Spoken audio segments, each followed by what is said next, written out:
Welcome to all of you. In this lecture, we are going to study the linearity property in the group of properties of DFT. Linearity property. So let us start with the statement of it.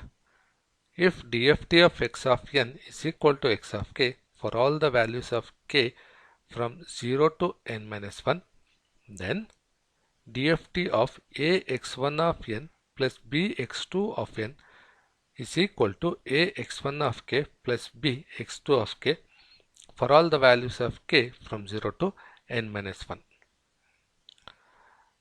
Let us have the proof of it. So let us make a simple assumption. So let x of n is equal to ax1 of n plus bx2 of n. So x1 of n and x2 of n are going to be the endpoint input values in the time domain. A and b are considered to be the constant values. Let us start with the DFT expression. DFT of x of n, that can be called as x of k, so that is given in the statement itself, that will be equal to summation n is equal to 0 to n minus 1 x of n omega n nk. Now we had taken as an assumption. So now in place of x of n over here, as well as on the right hand side, substitute this ax1 of n plus bx2 of n. That is what is being shown over here. So on the left hand side, DFT of ax1 of n plus bx2 of n is equal to summation n is equal to 0 to n minus 1. Here ax1 of n plus bx2 of n, twiddle factor remains as it is. Keep the left hand side as it is. Now make an expansion with respect to the right hand side. So right hand side is now separated into two parts. So in the first part, it is summation n is equal to 0 to n minus 1 ax1 of n into omega n nk plus summation n is equal to 0 to n minus 1 bx2 of n omega n nk we are going to have. Since a and b are the constant values, we can take these two outside the respective summations. So that is being shown over here. A summation n is equal to 0 to n minus 1 x1 of n omega n nk plus b summation n is equal to 0 to n minus 1 x2 of n omega n nk we are going to have. Now this one we can call it as DFT of x1 of k, and this part we can call it as DFT of x2 of k. These constant values a and b will remain as it is. Now replacing this whole summation part, this part by x1 of k and this part by x2 of k, we get that will be equal to ax1 of k plus bx2 of k. Left hand side is retained as it is, and this is what the statement of the linearity property that has been asked. DFT of ax1 of n plus bx2 of n is equal to ax1 of k plus bx2 of k. Hence linearity property is proved. See, let us get into a problem related to the linearity property. See, the proof of the linearity property is quite short, whereas the problem solution with respect to the linearity property is quite lengthier, but it is completely associated with the just calculation of the DFT, not more than that. So let us have the statement. Calculate the DFT of the sequence x of n is equal to cos pi n divided by 4 plus sin pi n divided by 4 for n is equal to 4 by considering the linearity property of the DFT. So the same question has been asked several times in the previous examination. Let us go through the solution. Let us first identify the steps to be followed with respect to the given question. Steps to be followed. So this is the statement of the linearity property. So compare this particular statement with respect to what has been given. So x of n is equal to a x1 of n plus b x2 of n. This is the format that is present over here. So if you identify the values of a and b, they are equal to 1. So a and b values are equal to 1. Therefore we are only remained with the representation. This will become x1 of n and this will become the x2 of n, right? Therefore now this is the statement, and since a and b values are constant, we have just removed those a and b values over here, and the remaining is being represented. Now the procedure what we need to follow. So first we need to take the sequence x of x1 of n, calculate the DFT of it. Of that we get x1 of k. Then consider the sequence x2 of n, calculate the DFT of it, we get x2 of k. Now keep these two answers aside. In the next step, DFT of x of n we need to calculate. That means x1 of n plus x2 of n first calculate. For that added value, calculate the DFT. That will be equal to x of k. And whatever the answer we are going to get out of this one, that must be equal to sum of these two values, that is x1 of k plus x2 of k.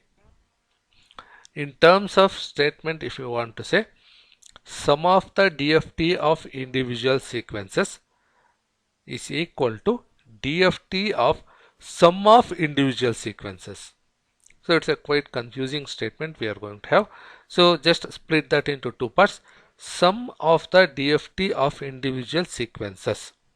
That means this is one individual sequence DFT. This is one individual sequence DFT we are going to have. Add these two. That is what? Sum of the DFTs of individual sequences. That is what represented over here. That will be equal to, either you can take this side or that side, hardly matters.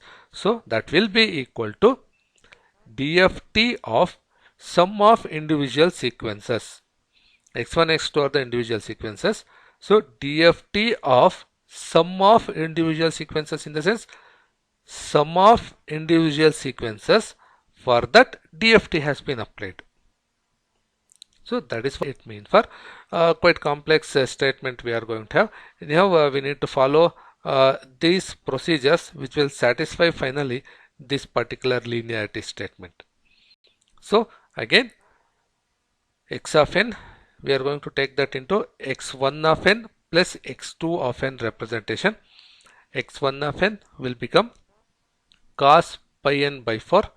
x2 of n will take sin pi n by 4, and then we are going to follow this procedure in order to make the calculation. So let x1 of n is equal to cos pi n by 4 and x2 of n is equal to sin pi n by 4. So this is what the expression given in the question. We split that into two parts, x1 and x2. As per the procedure, we are going to calculate x1 of 1, DFT of x1 of n and DFT of x2 of n. So let us start with the calculation of DFT of x1 of n. So first let us identify the sequence x1 of n. So for n is equal to 4, the sequence length n is equal to 4 is being given. Therefore substitute small letter n is equal to 0, 1, 2, 3. We are going to get the sequence x1 of n. Similarly here also 0, 1, 2, 3 we are going to substitute. We are going to get the sequence x2 of n. So now calculate the DFTs of x1 of k and x2 of k. So starting with x1 of k. So x1 of k is equal to summation n is equal to 0 to n minus 1 x1 of n omega n nk.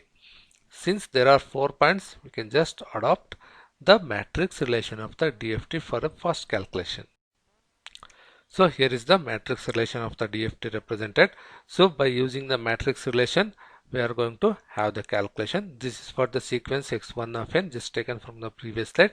and after the calculation we are going to get the answer as x1 of k is equal to 1, 1 minus 1.414j, 1, 1 plus 1.414j. Similarly, we are going to calculate for sequence x2 of k. So sequence x2 of n is being taken from the previous slides, and then we are going to have the DFT formula representation, the matrix relation representation. Then after simplification we are going to get x2 of k is equal to 2.414 minus 1 minus 0.414 minus 1, right? So as a part of the complete calculation we have done 50% of it. That means DFT of x1 of n we calculated and we got x1 of k. We calculated DFT of x2 of n and we got x2 of k. So this is the 50% of the calculation. Now let us take the calculation further. Now we are going to have the sum of the DFT of individual sequences being calculated. So that is, first part we are going to calculate, that is x1 of k plus x2 of k we are identifying. We need to have this as a part of comparison in the end part of the linearity property verification. Therefore this is the DFT of x1 of n. So this is the DFT of x2 of n. So we are going to add these two sequences together. You can identify the color code. So very 0th position term is added with 0th position term over here. First position is added with the first position, second position with the second position, third position with respect to the third position are added, and we are going to get this sequence. So you can identify the values being added with respect to their locations. So here you can identify them with respect to the color coding present over here. So after performing that addition we are going to get the sequence x of k. So we need to make use of this at the end for comparison in the linearity property. So let us keep this as it is and call this as equation 3. Now let us make an entry to the second part. In the second part we are going to consider this complete given sequence, and we are going to identify the sequence x of n by substituting n is equal to 0, 1, 2, 1, 3. We have got these values that is represented in the row form. So x of n will be equal to 1, 1.414, 1 and 0. Now let us calculate the DFT of this sequence. So again DFT expression, matrix relation for n is equal to 4 we are going to have. Then we are going to have the input values after calculation. After multiplying this matrix and simplification we are going to have this representation. X of k is equal to 3.414 minus 1.414j, 0.586, 1.414j. Right. So this is the second part of the calculation with respect to the linearity property we are going to have. Now let us make a comparison of the first part what we have got the result and the second part what we have got the result, and both of them, that means left hand side and the right hand side, we must have the, here we are going to make the comparison. So DFT of sum of the individual sequences just shown in the previous slide, so that is being given over here. Then DFT sum of the DFTs of individual sequences, that is calculated as a first part of the representation being given over here. These two must be equal. Make identification of that position wise. So in the 0th location 3.414 here also, 3.414 here also. You can identify with respect to the color coding also. At location 1 it is minus 1.414j. Here also minus 1.414j. At location 2 0.586, 0.586. At location 3 1.414j. Here also 1.414j. So since left hand side is equal to the right hand side, hence the linearity property is proved. So here the calculation takes lengthier, derivation is quite small. So you need to take care of these things while making the calculation with respect to the linearity property. Thanks for joining.